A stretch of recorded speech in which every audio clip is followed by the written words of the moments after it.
안녕하세요. 무더운 여름에 모두 더위를 잘 피하고 계신가요? 저는 이른 휴가를 다녀와서 다시 열심히 일하고 있는 30대 후반의 여성입니다. 이 채널에 첫 영상이 올라왔을 때부터 구독하고 모든 영상을 봐왔는데요.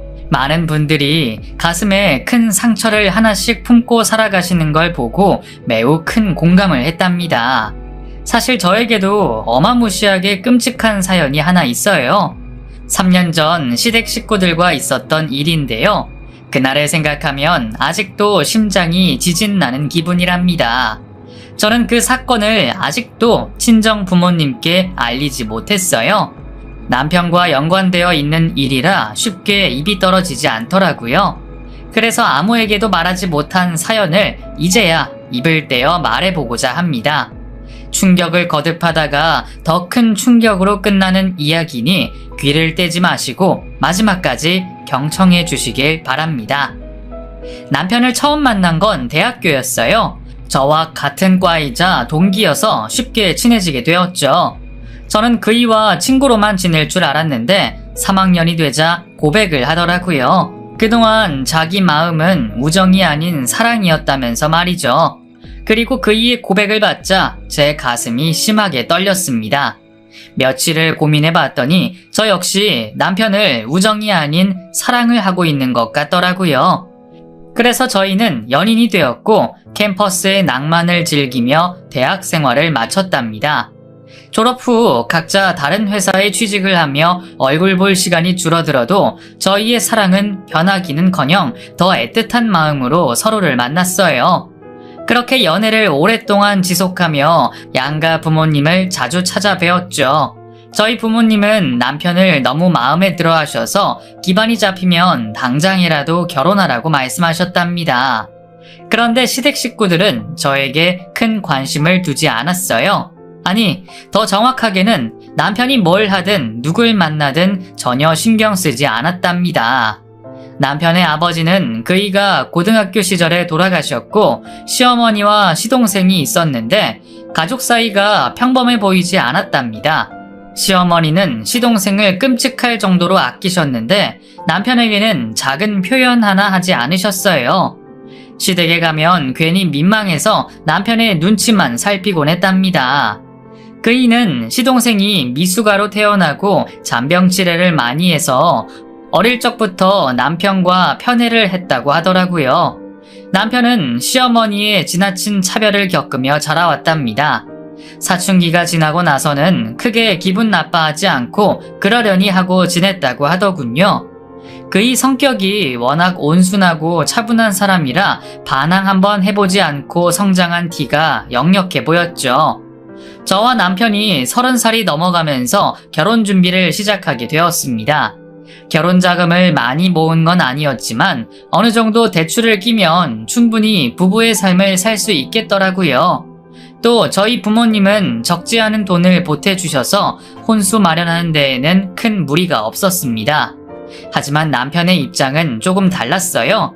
시어머니가 대놓고 한 푼도 줄 수 없으니 알아서 결혼하라고 말씀하셨답니다.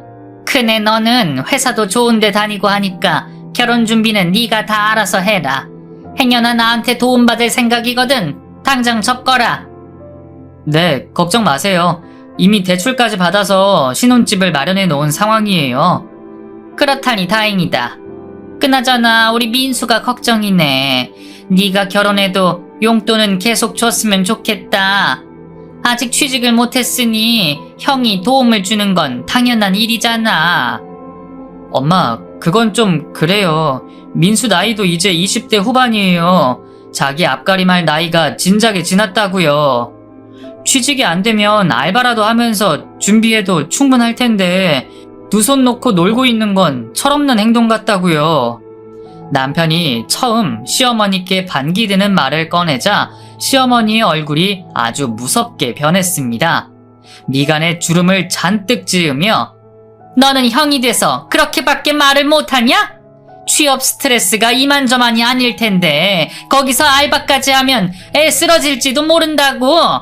그리고 지금 아니면 언제 쉴 수 있겠니? 아무튼 너는 형이 된 도리를 다 해라. 나중에 민수가 대박 터뜨리는 날이 반드시 올 테니까 그때 가서 모두 돌려받으면 되지 않겠어? 라고 화를 내시더라고요. 엄마, 언제까지 민수를 그렇게 싸고 두실 거예요? 지금 상황을 보면 민수 녀석을 혼내고 일하라고 내쫓아도 시원찮을 판이라고요. 진수, 너 왜 그러냐? 하나밖에 없는 동생한테 그러고 싶니? 민수가 어릴 적부터 아프게 자라와서 남들보다 조금 느릴 수 있다는 걸 모르는 거야? 됐다. 너더러 민수 도와주라는 말은 그만할 테니 너도 민수한테 괜한 말로 상처 주지 말거라. 시어머니는 철저하게 시동생을 치마폭 안에 살게 하는 것 같았습니다. 어찌나 시동생만 생각하던지 옆에 있는 남편의 얼굴을 보면 안쓰럽게 느껴졌어요. 또 하나를 보면 열을 안다고 유년 시절과 청소년기를 어떻게 보냈는지 대충 짐작이 되더라고요. 그렇게 얼마 뒤 저와 남편은 결혼식을 올리게 되었고 발리로 신혼여행을 다녀왔답니다. 그이는 앞으로 시댁과 거리를 두고 지내고 싶다고 말했어요. 서운한 것도 많고 시댁에 다녀오기만 하면 기분이 상한 채 돌아와서 정말 가끔 찾아뵙자고 굳은 마음을 보이더라고요. 다른 남편들은 시댁이 아닌 처가에 가는 게 꺼려질 텐데 제 남편은 정반대였습니다. 친정 부모님이 남편을 친아들처럼 대해주는 건 물론이었고 많은 애정을 주셔서 그이가 먼저 처가에 가자고 보채는 날도 많았답니다. 한편 시어머니는 저에게 연락을 하기는커녕 남편과도 거의 연락하지 않았어요. 그이가 안부차 전화를 걸었을 때만 연락이 되었을 뿐 시어머니가 먼저 찾으신 적은 단 한 번도 없었습니다. 그래서 결혼 1년 차에 시댁을 찾아간 게 3번뿐이었어요. 그것도 시어머니가 매우 귀찮아 하시는 기색이 역력해서 금방 자리에서 일어나고 말았죠. 제 친구들은 그게 좋은 거 아니냐며 부러움의 목소리를 냈지만 저는 남편 가슴에 응어리가 있는 것 같아 그것을 꼭 풀어주고 싶었네요. 결혼 2년 차가 되어도 크게 바뀐 건 없었습니다. 차가운 시어머니는 저와 남편에게 조금의 정도 주지 않으셨고 자신의 둘째 아들에게만 매우 큰 사랑을 주더라고요. 시어머니의 카톡 사진을 보면 시동생과 놀러 다닌 모습들을 올려두었답니다. 남편에게 지어주지 않는 환한 미소를 지은 채 말이죠. 그렇게 남편에게 애정을 주지 않으시던 시어머니가 어느 날 큰 병을 앓기 시작했습니다. 급성 신부전이라는 병이었는데 신장이 제 역할을 못해서 소변 보시는 걸 고통스러워 하셨고 하루 종일 몸을 움츠리고 아파하셨습니다. 투석 치료를 받긴 하셨지만 진전이 없어서 이식 수술을 받아야만 했죠. 저희 부부에게 인색하게 굴긴 하셨지만 남편을 낳아주고 길러준 분이었기에 모른 척하고 넘어갈 수 없었습니다. 그이는 헬쑥해진 시어머니를 보며 자주 눈물을 보였고 저 역시 남편의 눈물에 전염되어 자주 울었답니다. 그래서 저희 부부와 시동생 셋이 모여서 어떻게 해야 할지 의논했답니다. 민수야, 병원에서는 아무래도 신장 이식 말고는 답이 없다더라. 엄마가 사시려면 우리가 검사를 받아서 신장이 맞는 사람이 이식하는 게 좋을 것 같다. 네 형수도 같이 하겠다고 했는데 혈액형이 달라서 이식 불능이야. 그러니까 너랑 내가 검사 받도록 하자. 그래요, 도련님. 지금 이식 수술이 시급하다고 했어요. 투석만 받으면서 버티시기는 힘드실 거예요. 신장 이식 그거 잘못했다간 큰일 날 수 있다던데. 지난 뉴스 기사를 보니까 이식자가 수술 도중 깨어나지 못하고 사망한 사례가 있다고. 아무리 엄마지만 내 목숨을 내놓고 수술하는 건 아닌 것 같아. 그냥 투석받게 해드리고 기증자가 나타날 때까지 기다려보는 게 어때? 시동생은 시어머니를 걱정하기는커녕 자기 몸만 생각하고 있었습니다. 남편은 그런 시동생을 보며 크게 분노했어요. 야 임마, 지금 네 몸이 걱정되는 거야? 엄마는 매일 고통스럽게 시간을 보내고 있다고. 그런 엄마가 안쓰럽지도 않니? 너를 끔찍하게 사랑해준 분한테 그렇게밖에 못해? 난 못하겠어. 자식이니까 무조건 신장을 내놓는 게 과연 옳은 선택일까? 난 그렇게 생각 안 해. 엄마는 사실 만큼 사셨잖아. 그리고 내 인생은 아직 창창한데 무모한 수술을 감행하고 싶지 않아. 그렇게 엄마를 살리고 싶으면 형 혼자서 검사 받으면 되잖아. 생각해보니까 장남이 이럴 때 나서는 게 맞는 것 같네. 그 말에 남편의 분노가 얼마나 치솟았는지 얼굴과 목이 빨갛게 달아올랐어요. 당장이라도 용암을 쏟아부을 기색이었답니다. 결국 그이는 시동생의 멱살을 잡고 주먹을 날렸어요. 네가 그러고도 엄마 자식이냐? 엄마는 나보다 너를 더 사랑하셨고 아껴주셨어. 그런 분한테 뭐? 살 만큼 사셨으니 수술을 거부하겠다고? 에라이 불효막심한 자식아! 왜 때려? 내가 틀린 말 한 것도 아니잖아. 형은 결혼하고 가정도 꾸렸지만 난 아직 인생을 시작도 못했어. 꽃도 못 피워봤단 말이야.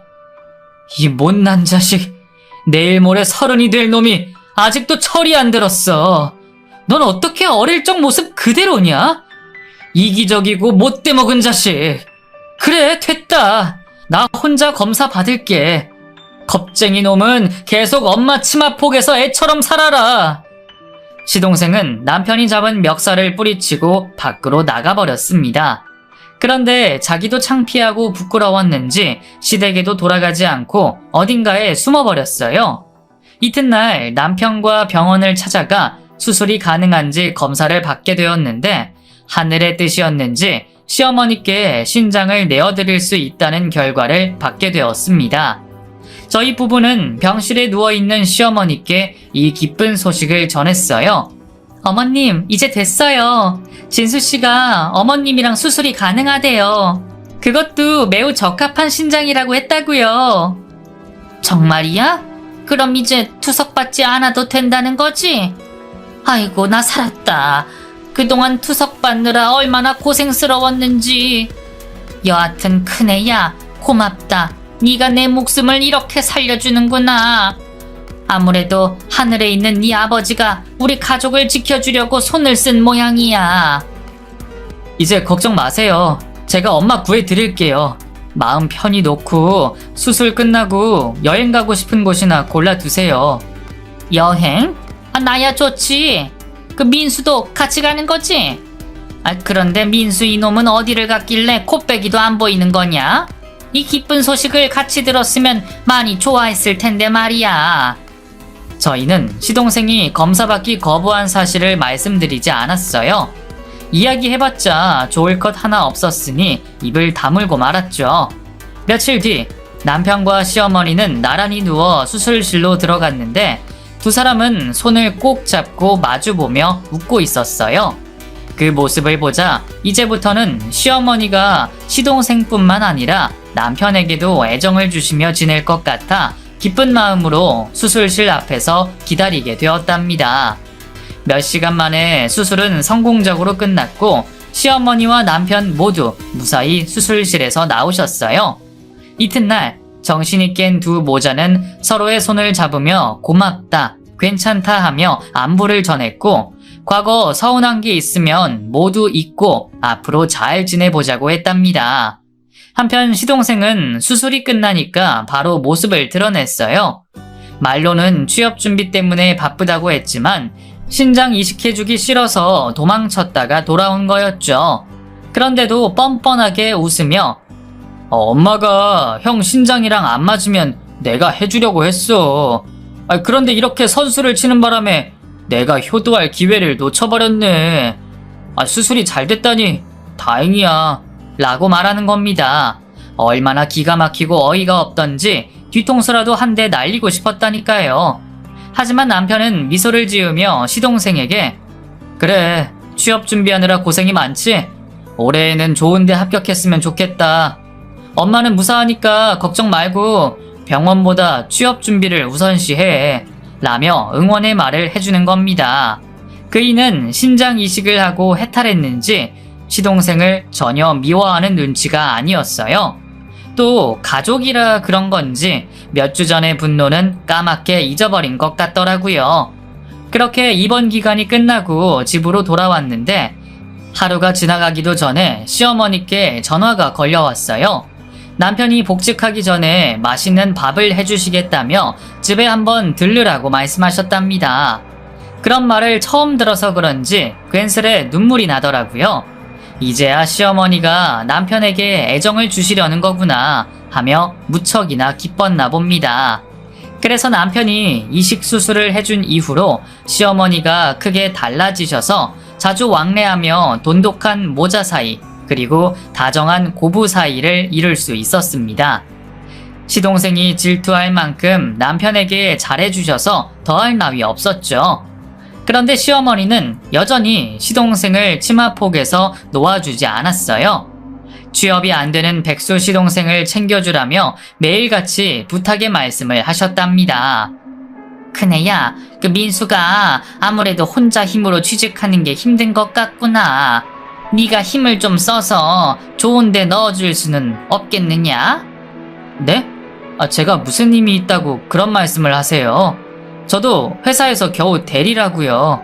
게다가 낙하산으로 취직하는 시대는 진작에 지나갔어요. 회사 간부들도 마음대로 지인을 취직시키지 못한다고요.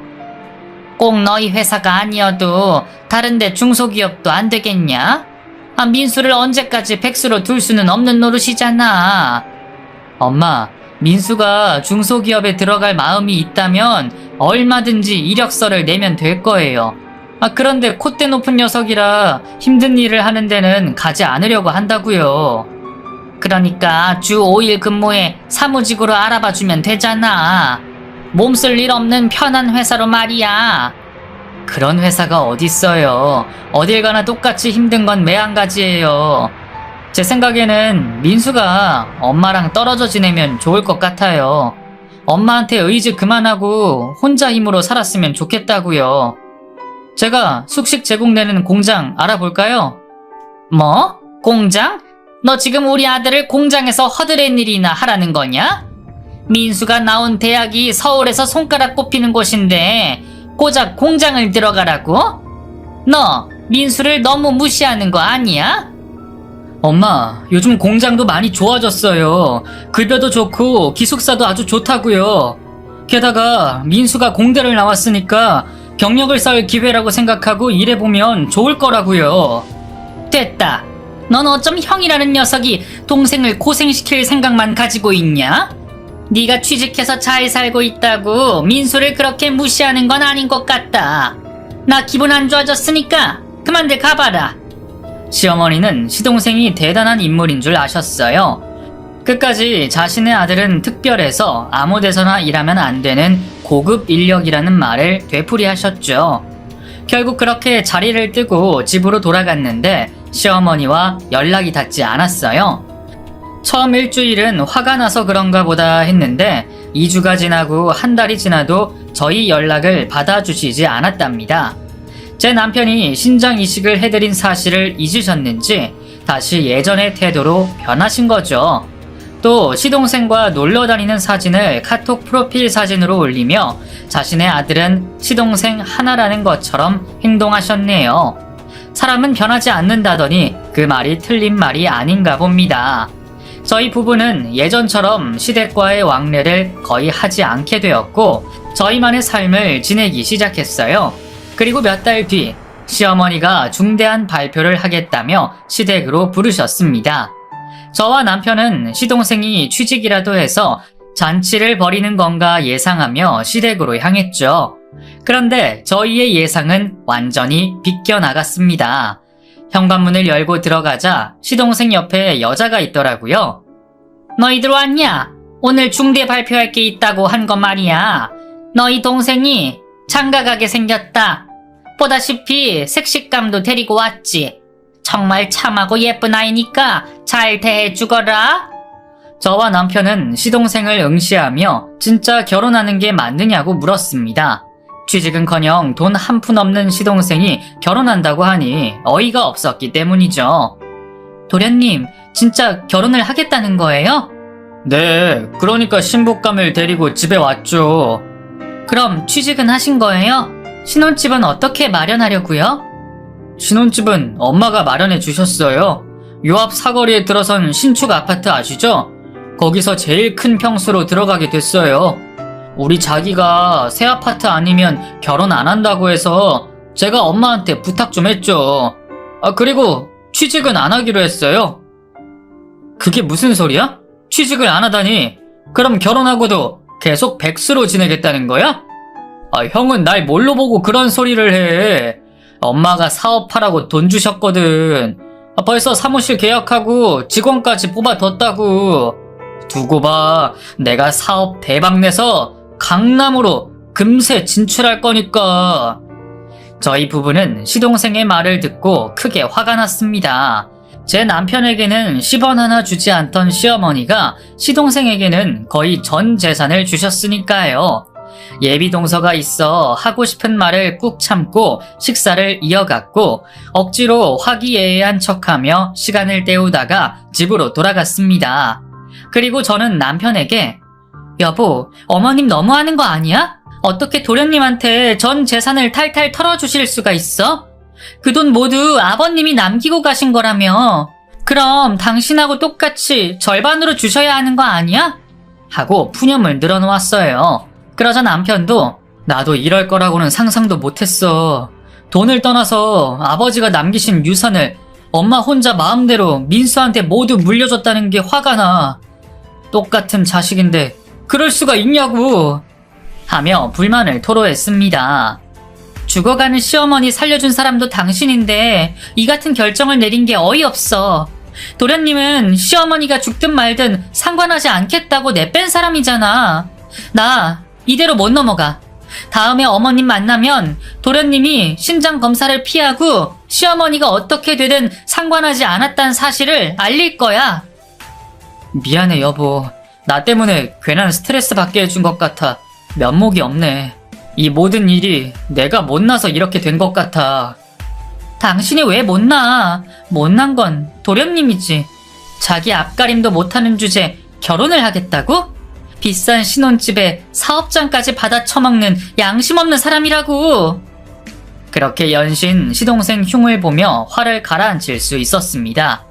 그이는 시동생에게 매번 실망했는데 이번에는 조금 남아있던 정남이도 떨어진다고 하더군요. 착한 남편이 이토록 분개하니 조만간 시댁에 가서 언성이 높아질 거라 예상되었습니다. 그리고 며칠 뒤 예비 동서를 빼고 식구들이 모였어요. 이야기의 주제는 당연히 시아버지의 유산을 시동생이 모두 꿀꺽 삼켜버린 것이었죠. 제가 먼저 운을 띄웠습니다. 어머님, 조금 섭섭해요. 제 남편이 신장까지 이식해드리면서 건강 되찾게 해드렸는데 전 재산을 도련님께 모두 주시다뇨. 이건 해도 해도 너무하신 것 같아요. 뭐야? 내가 내 맘대로 돈을 쓴 건데 왜 네가 상관하는 거야? 그러게요. 형수님 말씀에 가시가 여러 개 있네요. 제가 잘 되는 게 그렇게 배 아프셨어요? 그리고 아버지 유산은 모두 엄마한테 남겨졌으니까 엄마 마음대로 써도 되는 건 당연한 거 아니에요? 도련님, 양심이 있으면 그렇게 말씀하시면 안 되죠. 제가 이런 말씀까지 드리려고 하지 않았는데 어머님이 신부전으로 고통스러워 하셨을 때 옆에서 뭐 하셨어요? 허구한 날 술이나 퍼마시러 놀러 다녔잖아요. 어머님을 병원에 모시고 간 적이 한 번이라도 있으셨어요? 게다가 진수씨가 같이 신장 검사하자니까 혼자 살겠다고 내뺐잖아요. 수술하기 무서워서 도망쳤잖아요. 형수님, 말씀 가려서 하세요. 누가 도망을 갔다는 겁니까? 난 형이 먼저 검사를 받고 맞지 않으면 받을 생각이었어요. 입에 침이라도 바르고 말씀하세요. 거짓말을 하도 많이 하니까 눈빛 하나 바뀌지도 않으시네요. 그렇게 쏘아붙이자 이번에는 시어머니가 저에게 호통을 치셨습니다. 예, 너 지금 내 아들을 불효자로 만드는 거니? 네 남편이 장남이니까 먼저 검사를 받는 게 도리 아니겠어? 지금 보니까 너희들 나한테 신장 이식해줬다고 이 난리를 피우는 거니? 보상을 바라고 나한테 수술해준 거였구나. 이것들이 지혜미한테 돈 뜯어내려고 아주 작정을 하고 왔네. 엄마, 우리가 그럴 사람으로 보여요? 저는 엄마가 위독하셔서 앞뒤 가리지 않고 수술을 결심했다고요. 민수는 자기만 살겠다고 도망친 비겁한 놈이라고요. 도대체 언제까지 민수 하면서 지내실 거예요? 엄마 자식은 민수밖에 없는 거예요? 엄마 눈에는 제가 보이지 않냐고요? 남편은 그동안 쌓아왔던 모든 감정을 쏟아냈습니다. 화도 내고 눈물도 흘리는 모습이 사랑이 고픈 어린아이처럼 느껴지더라고요. 그런데 시어머니는 남편의 말에 마음을 열어주지 않았어요. 오히려 더 큰 소리로 화를 내셨습니다. 이 자식이 내가 얼마나 우스웠으면 이따위로 대들어! 야, 김진수! 너 하는 짓을 보니까 네 애미랑 판박이다. 죽은 네 애미도 너처럼 물불 가리지 않고 난동을 부렸는데 지금 보니까 아주 붕어빵이다 이놈아. 그게 무슨 소리예요? 죽은 엄마라뇨? 도대체 무슨 말씀을 하시는 거예요? 시어머니는 말실수라도 했다는 듯이 미간을 찌푸렸다가 이내 긴 숨을 내쉬며 진실을 말하기 시작했답니다. 들은 그대로야.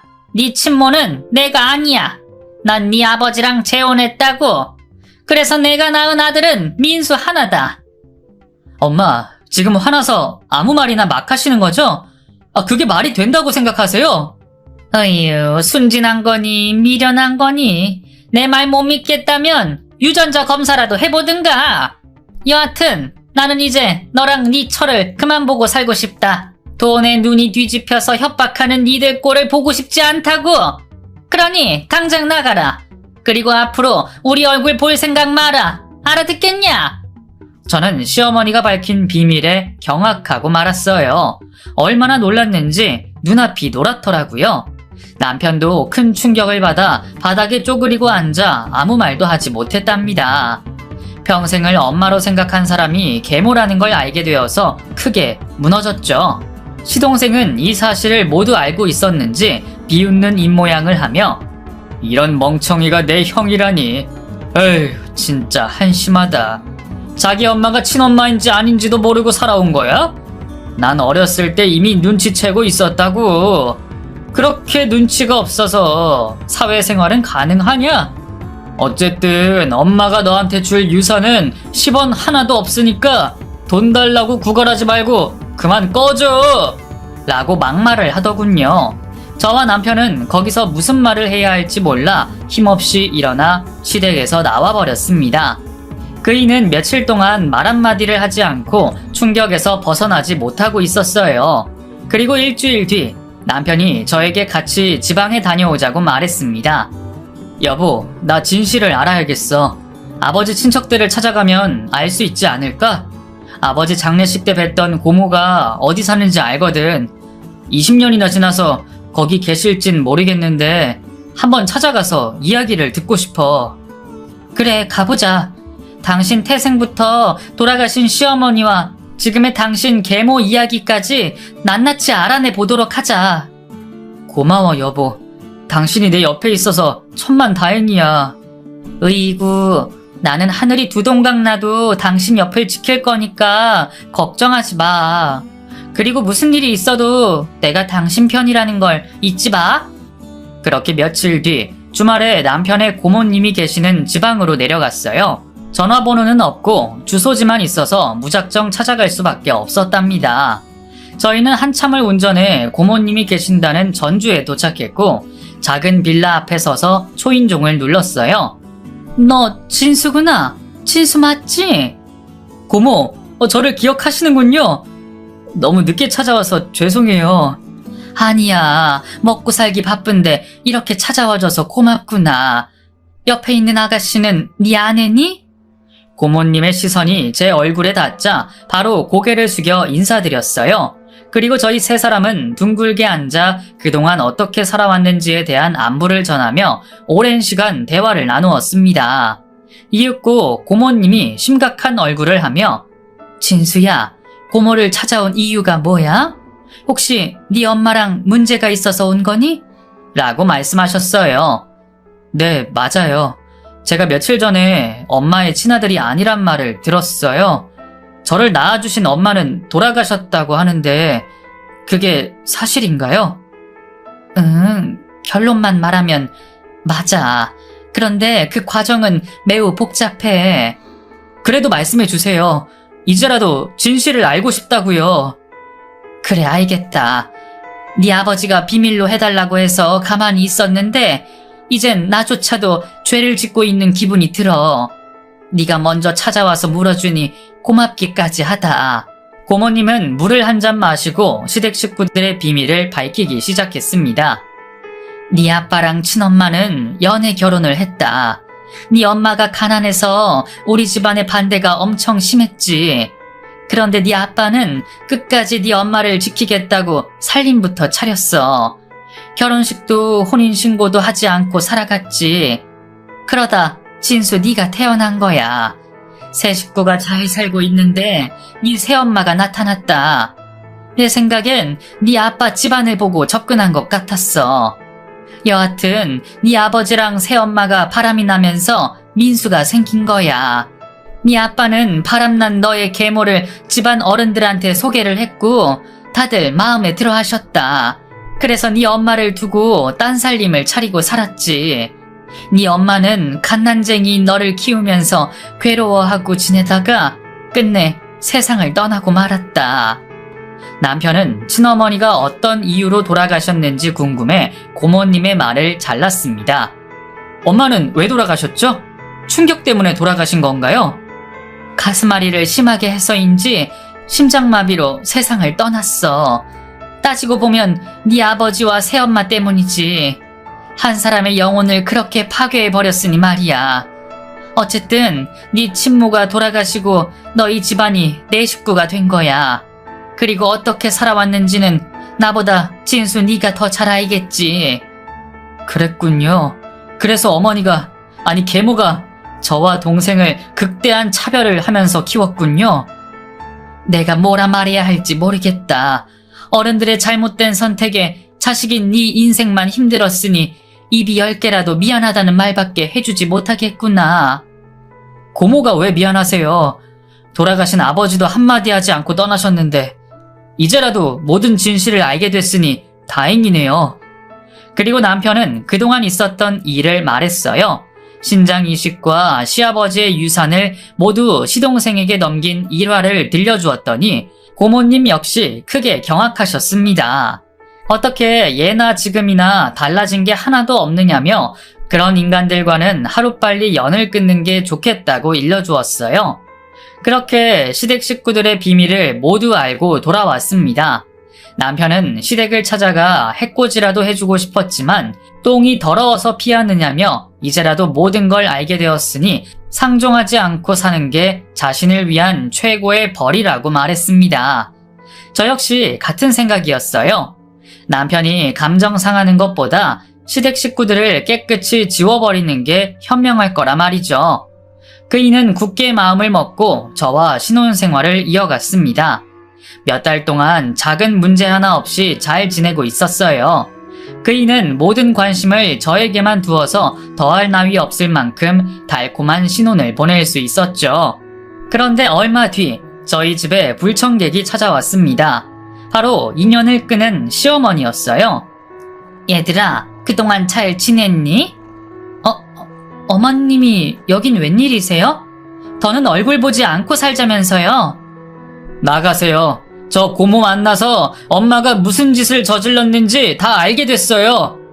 행여나 저랑 화해할 생각이면 집어치우세요. 저희 부부가 문전박대를 하려 하자 시어머니가 발을 현관문 틈에 넣었어요.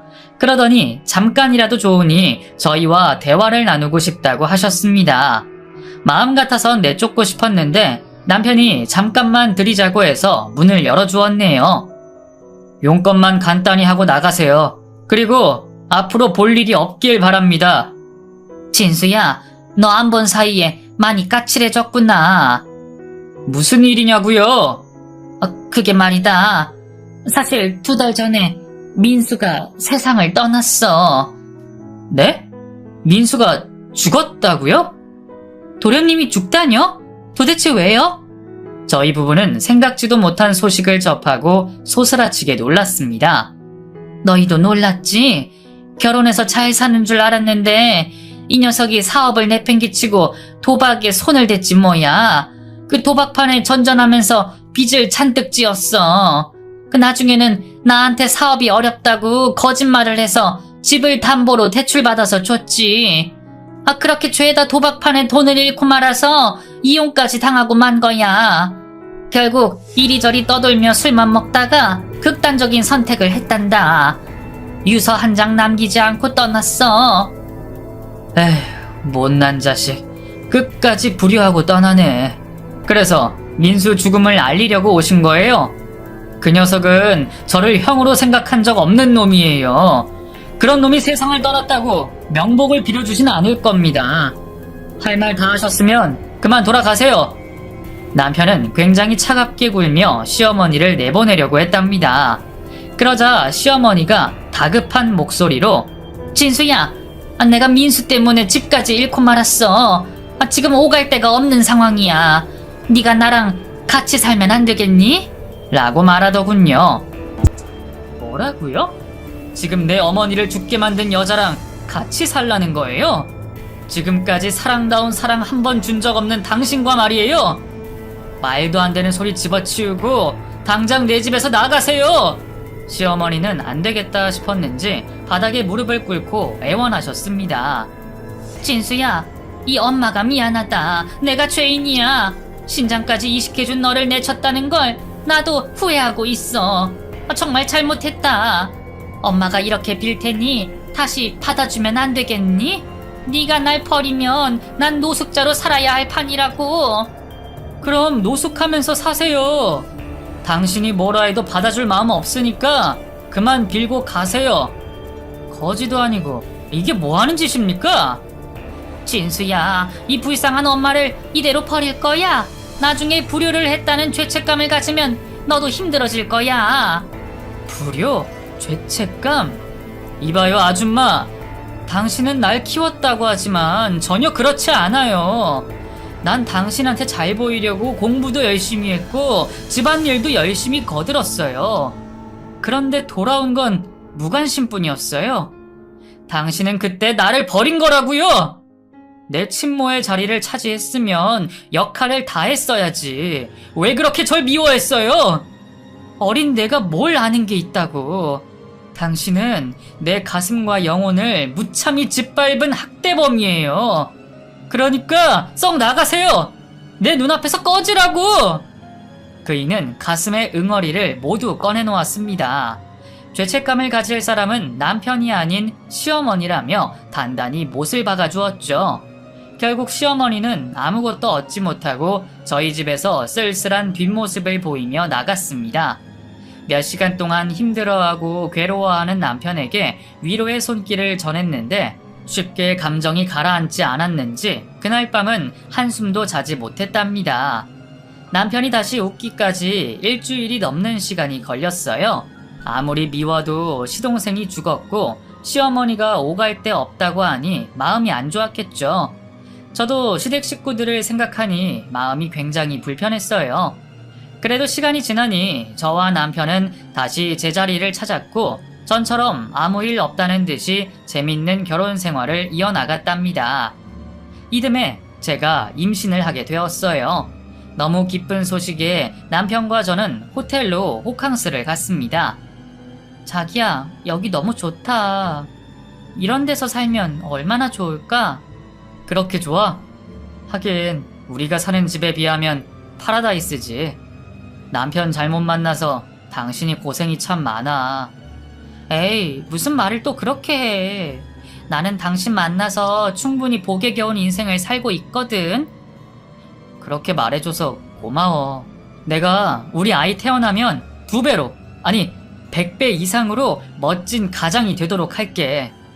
이런저런 담소를 나누고 있는 와중에 남편에게 전화 한 통이 걸려왔어요. 그이는 화장실로 자리를 옮겨 긴 통화를 하고 나왔어요.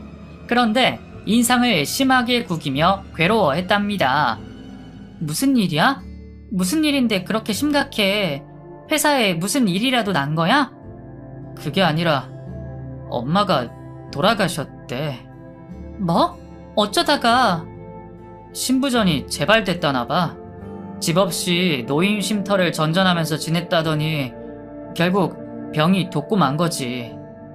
저는 괴로워하는 남편의 손을 잡아주었어요. 자기야, 어머님이 돌아가신 건 정말 안 된 일이야. 그런데 그게 당신 탓은 아니니까 죄책감 가지지 마. 알아, 나도. 근데 기분이 영 좋지 않네. 그리고 장례를 어떻게 할 거냐고 물어왔는데 나는 그 여자의 장례를 치르지 않는다고 했어. 상조회사에서 알아서 염과 화장을 해달라고 부탁했어. 그랬어? 당신 결정이 그렇다면 그렇게 해. 대신 나중에 후회하지 않을 자신 있어? 아니, 후회하겠지. 하지만 내 친어머니를 죽게 한 여자의 장례를 치를 용기가 없어. 그리고 계모가 이렇게 된 것도 하늘이 천벌을 내린 것 같아. 당신 말이 맞아. 어머님은 천벌을 받으신 거야. 자기 친모를 죽게 한 죄와 자기한테 사랑 한 번 주지 않고 키운 큰 죄를 말이야. 저는 남편의 편을 들어주며 잘한 선택이라고 몇 번을 일러주었습니다. 그러자 남편은 제 배를 쓰다듬으며 난 절대 아버지처럼 못된 짓을 하지 않을 거야. 당신과 우리 아이를 위해서 모든 걸 바칠 거라고. 라고 다짐의 말을 했습니다. 저 역시 좋은 엄마가 되겠노라 맹세했고요. 그렇게 시어머니는 외롭게 저승길을 떠났네요. 그리고 10달 뒤 저는 딸아이를 출산했어요. 세상에 얼마나 예쁘던지 눈에 넣어도 아프지 않을 거라는 말이 피부로 와닿았다니까요. 남편은 딸이 태어나고 나서부터는 저보다 딸을 더 사랑하고 아껴주어서 제가 질투를 하고 있답니다. 이렇게 제 남편과 시댁 식구들의 사연의 글은 막을 내렸네요. 드라마를 보면 주인공들의 출생 비밀이 있는 게 너무 말이 안 된다고 생각했었는데 제 남편이 그 주인공과 같은 삶을 살았다는 게 매우 안타깝고 불쌍해 보입니다. 그래서 저와 딸이 남편에게 그 아픔을 잊도록 많은 사랑을 줄 거예요. 이쯤에서 글을 줄일게요. 끝까지 들어주신 여러분께 진심으로 감사드립니다. 안녕히 계세요.